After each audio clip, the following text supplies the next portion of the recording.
అప్పట్లో మా క్లాస్‌లో లాస్ట్ బెంచ్ వోళ్ళు నోకియా ఫోన్ ఉంటది గదా! డబ్బా ఫోన్. అది తెచ్చేటోళ్ళు. అయితే మా క్లాస్‌లో అందరికన్నా హాట్ పిల్ల అంటే లిల్లీ అది. అయితే వాడు ఇంటర్వెల్ టైమ్‌లో ఫోన్ తీసుకొని సీక్రెట్‌గా ఆమె ఫోటోలు తీసిండు. ఆ ఫోటోలో ఏం చేస్తుందో తెలుసా? నోట్స్ రాసుకుంటుంది. అంతే ఇంకేం లేదు ఆ ఫోటోలో. ఫోటో తీస్తున్నప్పుడు కిచిక్ కిచిక్ అని సౌండ్ వస్తది గదా! వాడు 5, 6 ఫోటోలు తీసిండు. ఆమెకు డౌట్ వచ్చింది. డివైడర్ పట్టుకొని దగ్గరకొచ్చిందిరా లాస్ట్ బెంచ్‌కి. ఫోన్ ఏంటి? ఫోటోలేంటి? ఏం తీసావని ఏం అడగలే. డివైడర్ పట్టుకొని వాడి చేతి మీద పొడిచిందిరా. మొత్తం ఇట్లా ఒడుస్తూనే ఉంది. వాడి రైట్ హ్యాండ్ షోల్డర్ దగ్గర నుంచి ఫోర్ ఆర్మ్ వరకు అన్ని ఘాట్లు పొక్కలే. ఇక వాడు ఉరిక్కిండు చూడు క్లాస్ నుంచి బయటికి. అంటే వాడు సెల్ఫ్ డిఫెన్స్ చేయడానికి కూడా ట్రై చేయలేదా? వానికి అక్కడ ఉచ్చ పడుతుంది. సెల్ఫ్ డిఫెన్స్ ఏం చేస్తాడు ఇంకా? ఆ! తర్వాత ఏమైంది? కారిడార్‌లో ఉరికిచ్చింది చూడు. ఆమె బిహేవియర్ చూసి ఆ టైంలో ఎవ్వరు ఆమె దగ్గరకు వస్తలేరు. ఆమెకు భయపడి. తర్వాత ప్రిన్సిపల్ కంప్లైంట్ ఇచ్చిండు. పోలీసులు వచ్చిర్రు. లిల్లీని వ్యాన్ ఎక్కించుకొని పోయిర్రు. ఏంటి మైనర్స్‌ని జైల్‌లో ఎలా ఏస్తారు? అంటే ఆమె అప్పటికి చిన్నపిల్ల గదా! ఆమె అక్కడ చేసిన స్టంట్‌కి వేరే స్టూడెంట్స్‌కి ఇబ్బంది అయింది కదరా! అందుకే జైల్‌లో ఏసిర్రు. కానీ జైలు నుంచి ఎట్లా బయటకొచ్చిందో తెలీదు గానీ, మేబీ అప్పట్లో బోర్డ్ ఎగ్జామ్స్ ఉన్నాయి కాబట్టి ఇలా చేసిర్రేమో. ఇంకోటి ఏంటంటే, ఆమె బోర్డ్ ఎగ్జామ్స్‌లో 10 పాయింట్స్ వచ్చినాయి తెలుసా?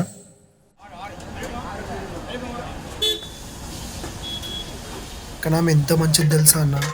అవును దీపక్, మంచిదే. కానీ అట్లాంటోళ్ళతోటి ఉంటే కానీ ఎప్పటికైనా మనకి ఇబ్బందే కదా! వేరే అమ్మాయిని నేను సెట్ చేస్తాలే. మంచి అమ్మాయిని నేను చూసి నేను సెట్ చేస్తా. నువ్వేం బాధపడకు. లేదన్నా. నా లవ్‌కి నేను లాయల్‌గా ఉండాలనుకుంటున్నా. Loyalty matters. నేను లాయల్‌గా ఉండి చూపిస్తా లిల్లీకి. అరే నాన్న, బుజ్జి కన్నా రే అలా ఉండదురా. నువ్వు కనీసం ఆమెతో రిలేషన్‌లో కూడా లేవురా లాయల్‌గా ఉండనీకి. ఇంకోటి, లాయల్టీ గురించి నా దగ్గర మాట్లాడు ప్లీజ్. కానీ ఒక్కటి మాత్రం నిజమన్నా. ఆమెని నేను లవ్ చేసినంత ఇంకెవ్వరు ఆమెని లవ్ చేయలేరు. పక్కా అది. 100% చెప్తున్నా గదా! అది ఆమె ఫీల్ అవ్వాలిరా, నువ్వు కాదు.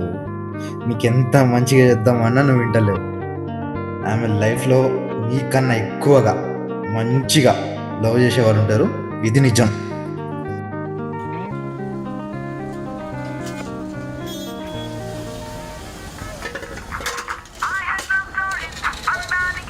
సంజు, చెప్పు సంజు. చిప దట్టి ఫెలో. మొత్తం దట్టి తాచు నీకు. వస్తున్నాను సంజు. నా కోసం 5 మినిట్స్ కూడా వెయిట్ చేయకపోతే ఎలారా? సరే తీయా, వస్తున్నా.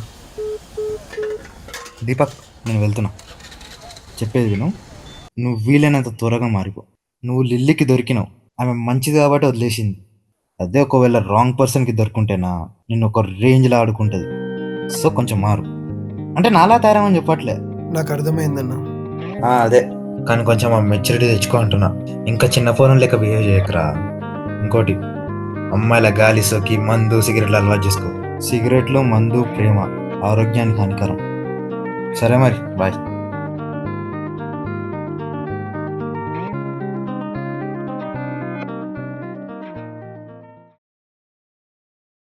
A few moments later.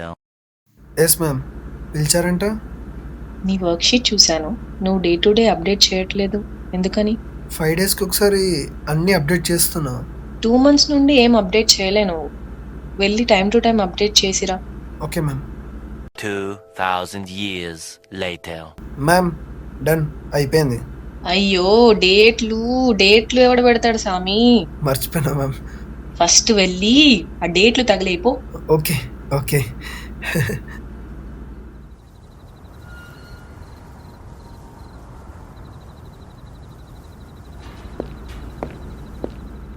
Deepak, చెప్పన్నా. నీ వర్క్ టైమింగ్స్ ఏంటి? వర్క్షీట్ ఉంది గదా! అది అప్డేట్ చేస్తున్నా. ఆ బొక్కలో వర్క్ షీట్ అప్డేట్ చేయకపోతే ఏమైనా అవుతుందా?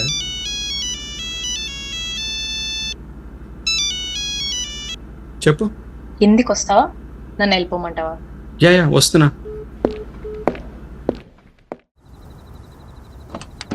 దా కారెక్కు. ఇవాళ బైక్ తెచ్చుకోలే కాబట్టి నీ కార్ ఎక్కాల్సి వస్తుంది.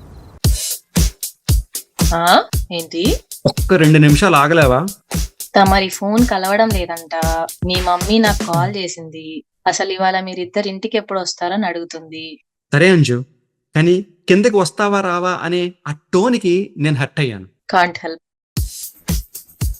దీపక్ తెలుసు కదా, వాడు ఇంకా వర్క్ షీట్ ఫిల్ చేస్తున్నాడు. ఆఫీస్ టైం అయిపోయింది కదా, మళ్ళీ వర్క్ షీట్ ఎందుకని అడుగుతున్నా, అందుకే లేట్ అయింది. అవునా, సర్లే కారెక్కు.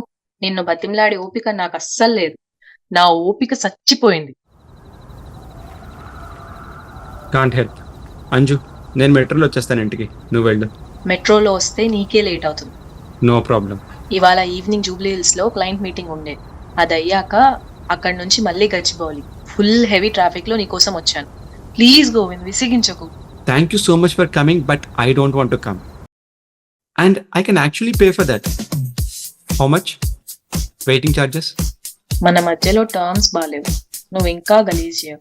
Can't help. బాయ్. సచ్చినోడా, ఇంటికి రాని పని చెప్తా. నైట్ లేట్ అయితే గేట్ ఓపెన్ చేయను. ఆలోచించుకో. సరే అయితే, గుడ్ నైట్. బిల్డింగ్ మీద పడుకుంటా.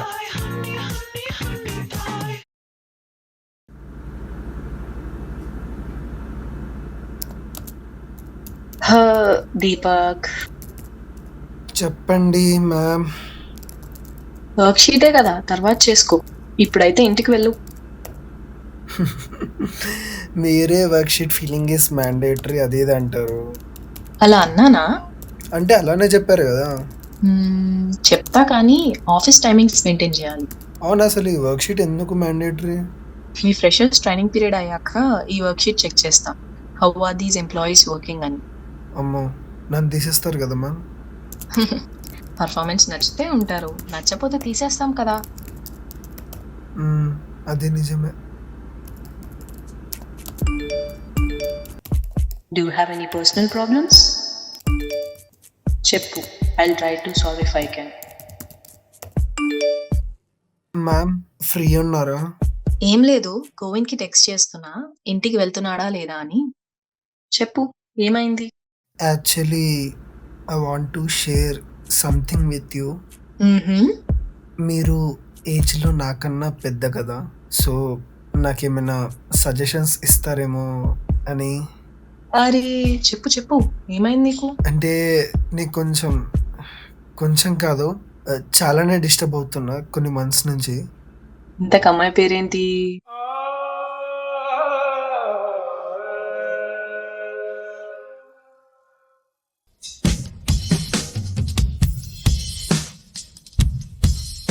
ఒక 3 months నుంచి కాల్ లేదు, ఏం లేదు. ఆమెకి కోపం ఎక్కువ, ఏమైనంటే అరుస్తుంది, కానీ చాలా కేరింగ్ చేస్తుంది. వర్షం పడే ముందు ఒకలాంటి స్మెల్ వస్తుంది కదా, అంత పీస్ఫుల్గా అనిపిస్తుంది ఆమెతో ఉంటే.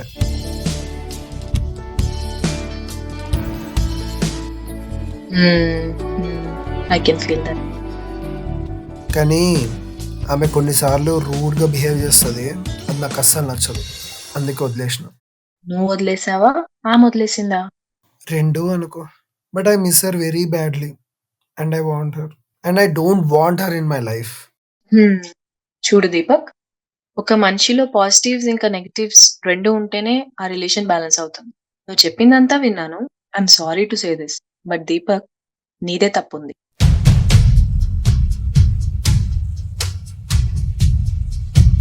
లిటరలీ నీ మైండ్ లో మొత్తం షిట్ ఉంది. ఎయిర్పోర్ట్ దగ్గర విషయం గురించి I can't say anything about that.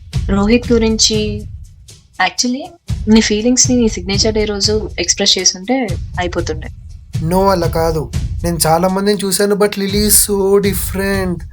Just ఆ బిహేవియర్ మార్చుకుంటే అయిపోతుంది కదా. Why don't you accept that? ఆమెకి ఎప్పటి నుంచో ఉన్న బిహేవియర్ ఎలా మార్చుకుంటుంది అంత సడన్ గా? ఫ్రెండ్స్ అంటేనే తప్పుల్ని యాక్సెప్ట్ చేసి ఉండేవాళ్ళు. కానీ నేను ఆమె కోసం ఏదైనా మార్చుకుంటా, బిహేవియర్, ఉండే పద్ధతి, డ్రెస్సింగ్ స్టైల్, ఏదైనా మార్చుకుంటా. I'm not like that. అలా చేస్తే నీ ఒరిజినాలిటీ, లైక్ నీ ఐడెంటిటీ మిస్ అవుతుంది కదా. అయినా సరే నన్ను నేను మార్చుకోవడానికి రెడీగా ఉన్నా. నాలో ఏ నెగిటివ్స్ పెద్దగా లేవు. I'm not a negative person, I'm a positive person. నాకు అనిపిస్తుంది, నేను చెప్తున్నా, don't take it to the heart. You have negatives Deepak.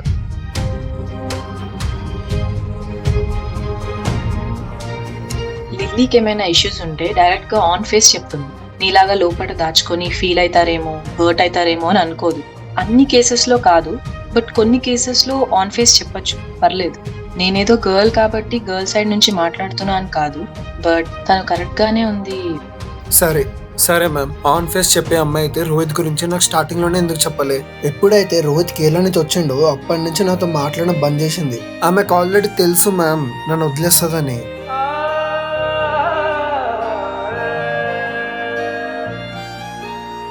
అదేదో ముందే మాట్లాడడం ఆపేయచ్చు కదా, కానీ నో.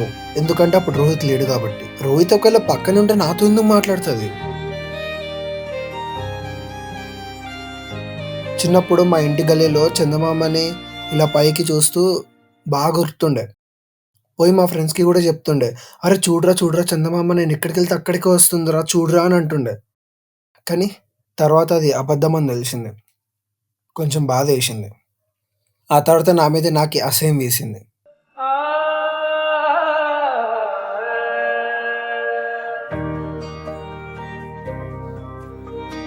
అంటే ఆమెకు ఆల్రెడీ తెలుసా నన్ను వదిలేస్తుందని, లేకపోతే ఇదంతా కోఇన్సిడెన్సా?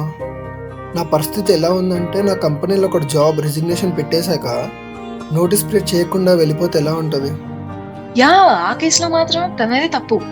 మరి ఎయిర్పోర్ట్ దగ్గర కాల్లో నేను ఆన్ ఫేస్ చెప్పిన, అరే నాకు నీ బిహేవియర్ అంటే నచ్చదని. మరి అప్పుడు నా మీద అరవడం కరెక్టా? కాదు కదా. అయ్యో, అమ్మాయిలు అలానే ఉంటారు. లిల్లీకి నువ్వు ఇవన్నీ ఫస్ట్ ఎందుకు చెప్పలేదని కోపం వచ్చింది. I'm sorry to say this ma'am, but మీకు అనవసరంగా నా ఫీలింగ్స్ని షేర్ చేసుకున్నా అనిపిస్తుంది. I'm sorry too if I made you feel like that. కానీ ఏమనిపించిందో ఆనెస్ట్ గా చెప్పాలి కదా. Okay ma'am, I will go now. Worksheet అంతా అప్డేట్ అయిపోయింది. Okay, if you have time once call me at 9. I'll find some solution to fix you. Thanks ma'am, but no.